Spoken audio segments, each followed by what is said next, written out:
The Theater History Podcast is supported by HowlRound, a Knowledge Commons by and for the theater community. It's available on iTunes and howlround.com. Hi, and welcome to the Theater History Podcast. I'm Mike Leager.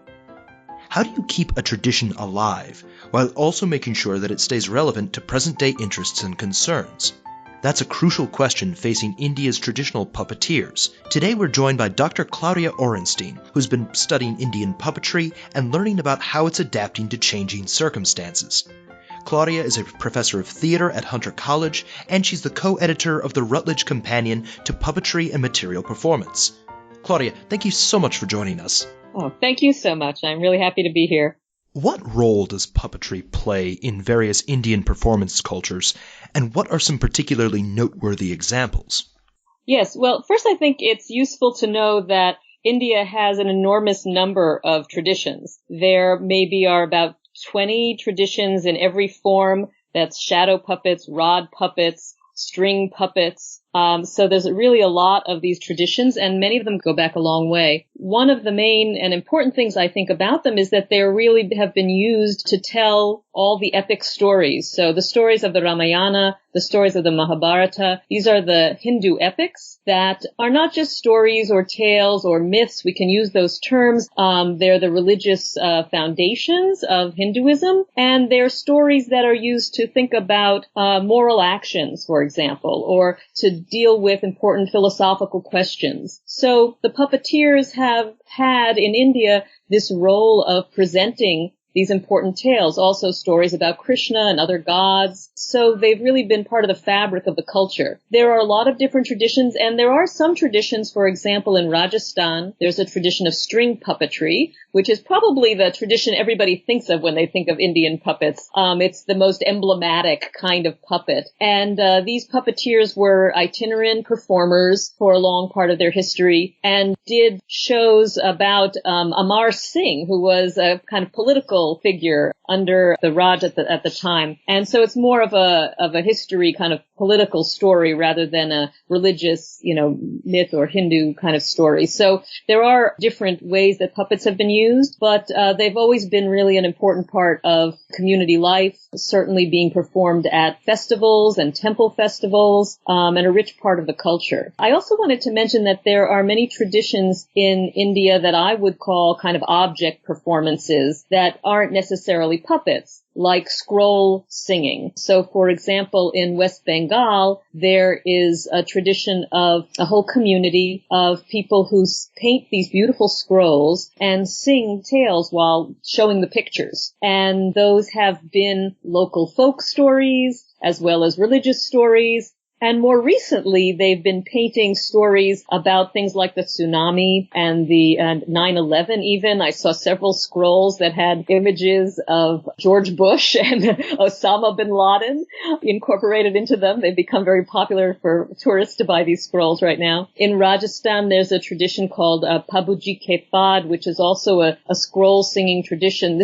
In this tradition, the performers use a very large kind of drop, like a cloth drop with a lot of pictures painted on it, and point to different pictures as they sing parts of the story about Pabuji, who's a local hero for saving cattle in a place that really relies on cattle. So there are really a variety of traditions, but a lot of them are these traditions that do stories of the Ramayana and the Mahabharata. So today we're focusing on one particular Indian puppetry tradition called Tolpavakoothu. Can you tell us a little bit about it?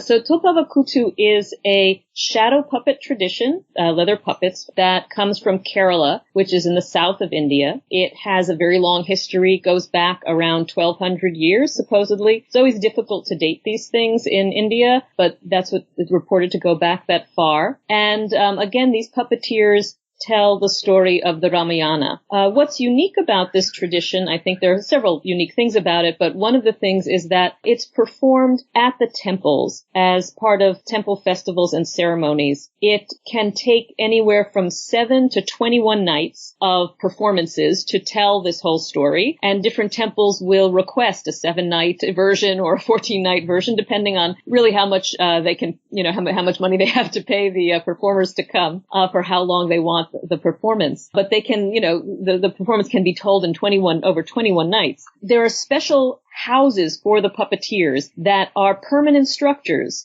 that are built at the temple grounds and across from the temple of Bhadrakali. And the houses themselves, I'll just say to kind of describe them, is that they're very long and small and they're empty inside, and the puppeteers stay inside, but the people watch outside. They sit on the ground outside. And the front of the house has a long opening where the shadow screen is pulled across, and the screen is very long and thin. It's not like a square screen. It's like a long rectangular screen. And within the shadow house, the puppeteers also, they sleep there, they stay there, when they're doing a 21-night performance, they might stay over.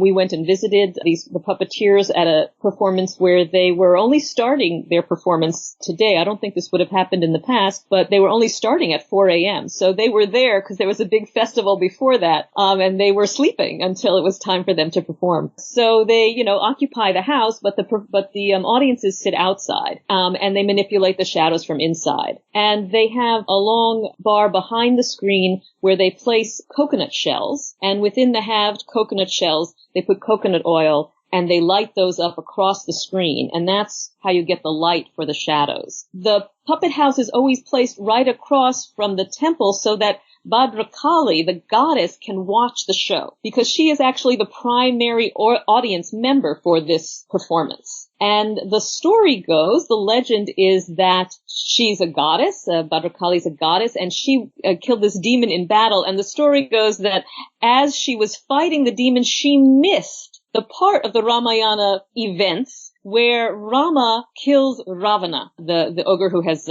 stolen away his wife, and he's defeated in battle. And she missed that event, and so the puppeteers perform the story of the Ramayana for her so she can witness the battle that she missed. So that's the story of why they do this performance and why she is the primary audience member. And it's a kind of interesting situation because today, as you were talking about this question of how you preserve a tradition and keep it relevant, today the audiences have really dwindled, the live audiences for the performances, I want to say for the performances at the temples, because one of the interesting things about the tradition is the way it's finding new ways to continue. But the performances at the temples, especially if something starts at 4 a.m. or even a little earlier, people have jobs to go to. They're not living on the agricultural schedule that they used to be. They really have 9 to 5 schedules. And so, they can't be up all night watching all the performances. There are also a lot of different entertainments and things drawing our attention these days. They can go to the movies, they can watch television, there's all of the internet,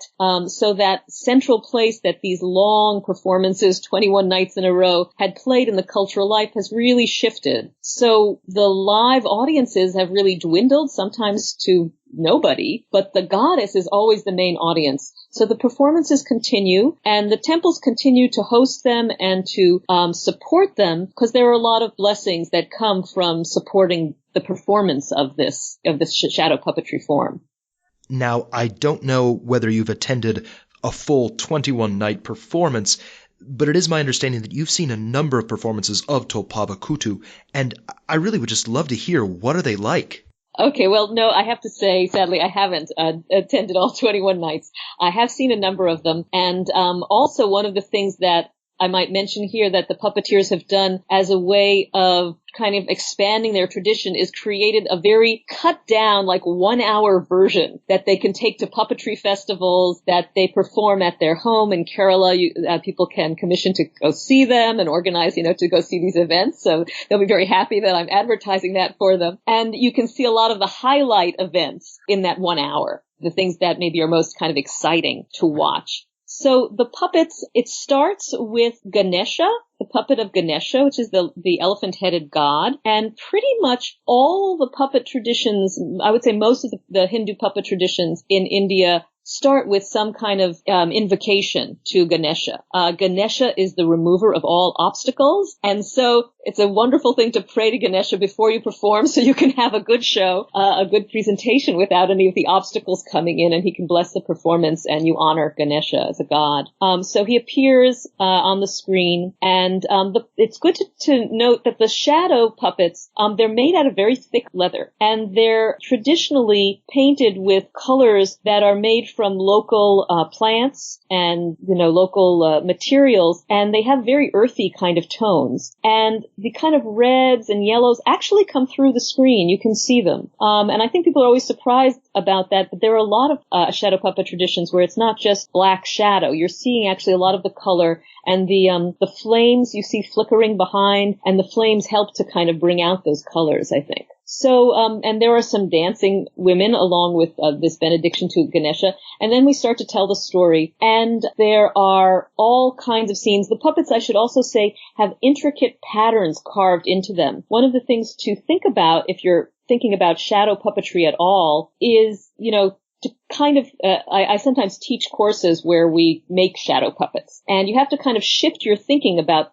what you're making when you make a shadow puppet, because of course the only thing you can see on the screen is a shape that's cut out or a place where light can come through. So you might want to draw a nice face, but unless you cut out all the elements of that face, you won't see it. And to make these puppets as exciting and vibrant as possible, these puppets have these intricate patterns carved into them of different kinds of shapes. And they're really ornamental, so especially the figures of Rama, who is the kind of ideal king in this Hindu epic and in Hindu understanding, has a very ornate outfit. And these are carved with the kind of metal pieces that have shapes at the end, and you take a hammer and you punch them into the leather. And I've been extremely, we've tried it. I've tried it. I've brought my students. We've all tried it out. And it's really impressive to watch the puppeteers who make these puppets do them, because they are so adept at stamping out these patterns, things that, really we struggle with. But anyway, so you see all these beautiful patterns come through. So I think just to shift our sense of what we're watching when we're watching a shadow show, it's not like we're watching just these dark lumps of silhouettes on the screen. They're very vibrant, they're colorful, they're very ornate. Then the story is told, and behind the screen, there are a lot of puppeteers. The main puppeteer is called the Pulavar, and Pulavar means scholar. But in fact, today, the puppeteers family are the Pulavars, and they're all last name Pulavar. And the whole, you could say, the cast of them, that is, not just their sort of social rank, but their job is to be Pulavars. And I think that's an interesting thing that I'm understanding more and more in India about Hindu culture, that the term caste is not just a kind of social class level, which of course it is, but it also refers really to your job. So this caste of people who do these puppet shows, they're Pulavars, and they're scholars because they're supposed to know all about these epics and the philosophy and the religious ideas behind them. And during the course of the performance, the other puppeteers, as they're moving, the puppets will be asking the Pulavar questions, and the main puppeteer will be giving answers, and sometimes they're very philosophical. So they're doing a play that's based on a text of the Ramayana that's a Tamil text, Tamil language text, called the Kamban Ramayana by the poet Kamban. But over the course of the performance, they don't just say the text, they discuss it, they give insight into it, and the Pulavar explains it or tells stories that are related to it that help clarify things. So it's a kind of meant to be really a learning experience. Maybe to say some of the highlights about watching it too. So you hear this, kind of back and forth all the way along, which is interesting.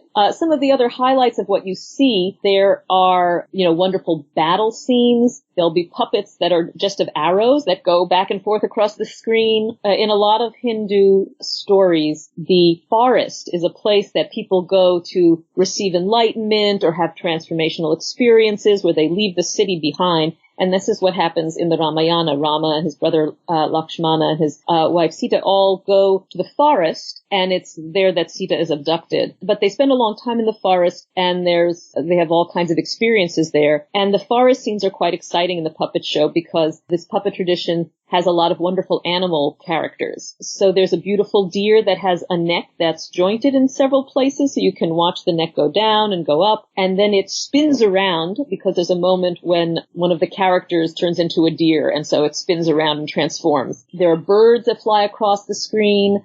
So there's a snake.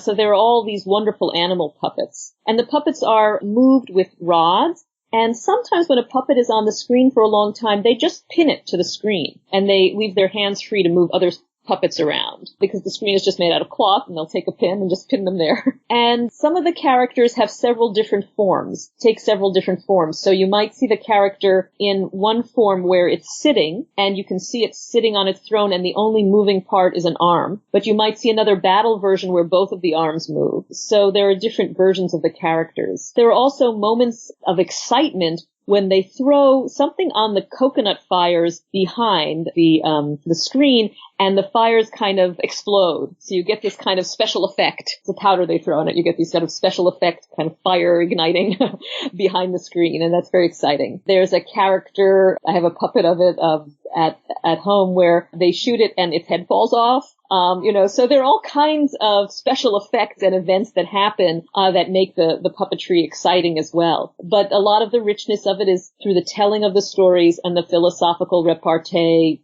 question and answer repartee that goes on between the puppeteers.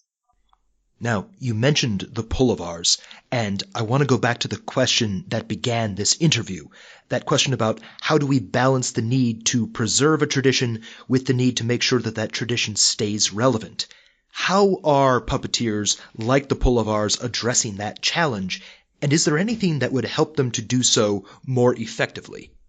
That's a really good question. I'll say that I've been looking at that question. It's a broad question, not just for puppeteers, of course, or these Indian puppeteers around the globe, a lot of important performance traditions. We know that there's a whole project through UNESCO that of intangible cultural heritage where they're designating different performance traditions to be important world cultures of intangible heritage. That means it's not something you can preserve by just saying, here's a monument and let's keep it. I mean, you can preserve the puppets, but that's not the tradition. You have to preserve all the elements that go into a tradition. Who's being trained, how they're, being trained to perform, the ability to perform, opportunities to perform, and audiences to see them so that it's really a living tradition and not, just an archive. So this is a big question for a lot of traditions I'm looking at in different cultures. The Pulavars, I think, have been doing a lot of interesting things. Years ago, I saw this wonderful movie about the Pulavars called Borrowed Fire by Salil Singh and another a filmmaker. It was really wonderful, and Krishna Kuti, the current Ramachandra Pulavars, the current head of the company, his father was in that film when he was quite old, and the film really presents it as a tradition in dire danger, and he's the last puppeteer. I will say that when I saw that movie, which is a beautiful film, my initial response was that I wasn't sure that his children were going to continue this tradition when he passed away. It looked like it wasn't something they could really invest in. I mean, India's been going through such transformations. It has been, in the past a country that really dealt with poverty and a lot of, transformations and shifts. And today there's a kind of exploding economy. But the way you can survive is by going into business and engineering and computers. And a lot of puppeteers have sent their children to go into these other fields because they couldn't see what relevance it had to keep plugging away at doing a traditional puppetry form if, you could make a real living in computers. At a time when audiences are dwindling, there are other, as we said, other competing things, performances for their attention, other kinds of media competing for their attention, and people moving away from villages and moving to urban centers. So when I saw that film, it looked like, this was really a tradition that was in danger. And then a number of years later, when I was introduced to this company, when I was traveling to India with my students, I realized it was the same company, and the father, Krishna Kuti, had passed away, but his sons, and especially Ramachandra Pulavar, who's the current head of the company, had really taken over the tradition and kind of invested in it full force. So not only were they continuing doing the shows at the temples, but they had really tried to cultivate other ways of using the skills that they had to promote the tradition, to continually make it visible outside of the temples, and to become involved with a kind of puppetry culture. And I've known them now for at least 10 years. And I've seen some of these projects develop. So, for example, they have created puppet shows on Gandhi and most recently on Jesus Christ, story of Gandhi, story of Jesus Christ, using all the same techniques that they use in their regular shows. But these are shows not only that they wouldn't do at the temples, they're not, for the Hindu goddess, but there's a lot of interest, certainly for the Gandhi show for schools, so they can perform at a lot of schools and other kinds of events like that. They developed the show about Jesus Christ with the help of churches. There's a strong Christian population in Kerala where they're from. So they are invited to perform at these churches, which is a kind of interesting, really different thing from performing for the Hindu goddess. But they've been trying to, develop new shows, also shows that are maybe on different parts of, maybe one tale taken out of the Ramayana or from other Hindu or folk traditions and, expand that as something to perform. I've seen them performing there's a festival in Shornur, which is near where they live, which they have performed at, which is not a temple festival. It's a festival where there's other kinds of performances. There's usually like a flower show and just all sorts of other events. And I remember going to see them one year, and they had a huge audience of all the people at that festival. And it wasn't their regular show. It was a new show that they developed, also on a theme from the Hindu epic, taken from Hindu stories. But they were able to have a huge appreciative audience. So it just gave a different context for their performances, and it really inspired, I would say, Ramachandra's children to be interested in this performance tradition, to care about it, and to feel that there was an audience for it. They have partnered with performers who are actors. I saw them do a production where it was also, again, a story from the Ramayana. Oh, I'm sorry, I think this one was from the Mahabharata.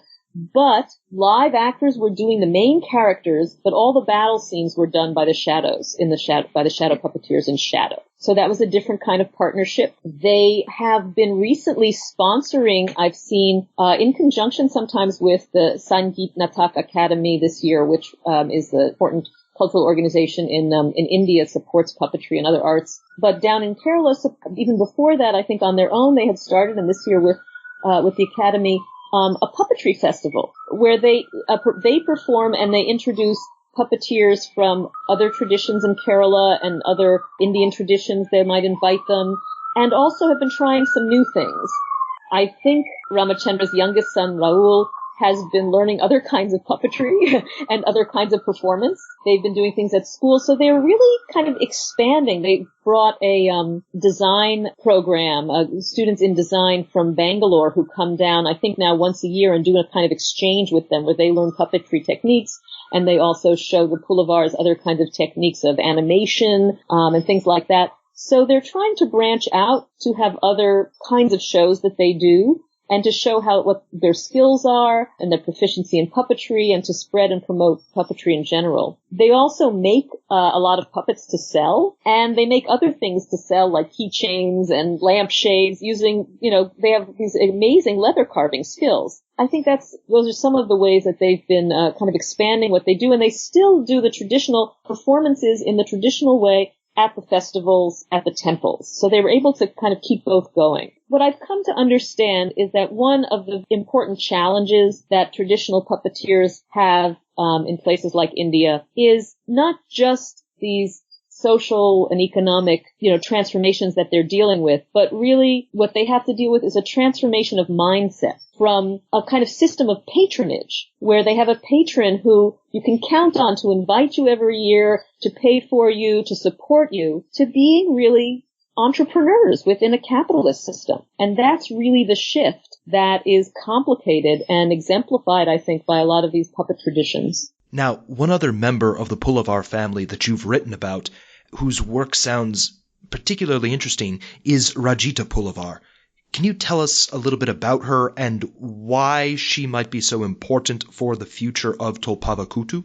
Well, I should say that Ramachandra has 3 children. 2 sons, Rajiv and Rahul, and a daughter, Rajita. Rajiv has really, I just really want to say this, he's really starting to take over as the new head of the company and really delving into everything that's involved with that. Rajita, what's interesting about her involvement in this is that traditionally women had nothing to do with this puppet tradition. They weren't allowed to touch the puppets. Most of them didn't even go see puppet performances. And if you go see some of these performances at night at these festivals, right now when the puppeteers perform, it tends to be very late or, early in the day or late in the evening after a lot of the festivities are over. But those festivals can be very wild events. And women wouldn't really want to go to them. I mean, it tends to be all men at the end of the evening, and the women just disappear. So it's an uncomfortable place, frankly, for women to perform. So women had nothing to do with the tradition. They weren't supposed to touch the puppets. They weren't supposed to be involved. But Ramachandra has encouraged his daughter, his wife, his other female members of the family to be involved in the tradition. Notably, they've all learned carving skills. And they're very good at making puppets because they're making a lot of puppets to sell. So the more hands he has to help make puppets, the better. And they've become very proficient at it. And Rajita was also involved in performing. She didn't perform at the temples, but she did a lot of the other performances. And in that way, she's really one of the first, if not the first woman that we know of performing in this tradition. She's married now. Has other obligations. I haven't been back in a while to see how much she's still involved, but I'll share that I just saw on Facebook something very interesting, which is that Rajiv was giving a workshop in Kerala shadow puppetry for women. And so that was kind of an interesting new surprise. So this idea of opening up the tradition in new ways, allowing women to be part of it and to start performing, to learn how to carve, is, I think, an important way of saving the tradition or helping it to survive, allowing more people to take part in it and to feel a kind of more generous, view of how it can be part of people's lives. Yes, and on that note, you've mentioned that the issues facing the Pulavars and the art of Tolpavakoothu are somewhat similar to the issues facing other traditional performance styles around the world. Are you able to draw any lessons from the particular example of the Pulavars that might apply more broadly? Of course, it's difficult. Every tradition has its own situation. So there aren't formulas that are going to save all the traditions. But I guess what I could say is notable about the work that the Pulavars have done is they've, first of all, been able to keep the traditional form in all of its elements and its traditional model. And that's very lucky for them. The way in which they perform at the temples, the time of performances, the place of performance, the particular ability to continue performing even if audiences don't come because of the ritual nature of that performance is pretty unique. And it really helps them to preserve something that is very traditional in all of those forms. And then the fact that they have been able to exploit a lot of different aspects of the tradition outside is what's, helping them to survive this kind of balance. And on that end, I think what they've learned, as I said, is to be very entrepreneurial, finding new ways to exploit, if I can use that term, to exploit the skills and the knowledge that they already have in new contexts, to expand what they do, to connect internationally to people who like puppetry, who are involved in puppetry and a kind of greater idea of puppetry, as well as to connect nationally with other puppeteers in India and become strong and support each other that way. I think what I see in India, which I've seen with puppeteers around the world, is puppeteers becoming very invested in their own work, in creating their own festivals, in promoting themselves, in offering classes, in finding new venues for performance. And the Pulavars have definitely taken that on. And like I say, this wasn't a part of the tradition in the past. This is something new. And the shift in thinking is important. For instance, having to think about the difference between making a puppet that's only useful because you're a puppeteer to perform with versus making a puppet that you might sell to somebody who's going to hang it on their wall. That's a very different sense of what your business is and what your, livelihood's about and what a puppet is. And I think that's a shift that had to take place. Or getting up every morning at 4 to teach your sons the verses of the Ramayana so that they know it for the performance by heart, and having to say each one 200 times so that you memorize it as a way of learning a tradition that you're passing on to someone who's going to perform, versus giving a workshop, for people to learn how to make a puppet because they're interested. Again, those are different ideas of what your art is and what it's for and how you use it. And they've managed to adopt these new ideas and really kind of embrace them, and that's helping them to survive. Oh, and by the way, if anybody is in the Atlanta area and is interested in Indian puppetry, right now the Center for Puppetry Arts in Atlanta has a wonderful little exhibit on Indian puppetry with beautiful puppets. I think it's up until July, and there's some related events going on as well. We'll post links to resources that will let you explore the world of traditional Indian puppetry, including videos of Tolpavakoothu performances. We'll also post a link to Claudia's personal website, which has a wealth of additional information about a range of scholarship and about performance traditions. Claudia, thank you so much for introducing us to the world of Tolpavakoothu. Thank you. This has been a great pleasure. If you'd like to continue today's conversation, please visit howlround.com and follow HowlRound and @TheaterHistory on Twitter and Facebook. You can also visit our website at theaterhistorypodcast.net, where you can find links to all of our episodes. And you can email your questions and comments about the show to theaterhistory@theaterhistorypodcast.net. A big thank you to the staff at HowlRound who make this show possible. Our theme music is The Black Crook Gallop, which comes to us courtesy of the New York Public Library Libretto Project and Adam Roberts. Thanks as well to Tip Kress, who designed our logo. And finally, thank you for listening.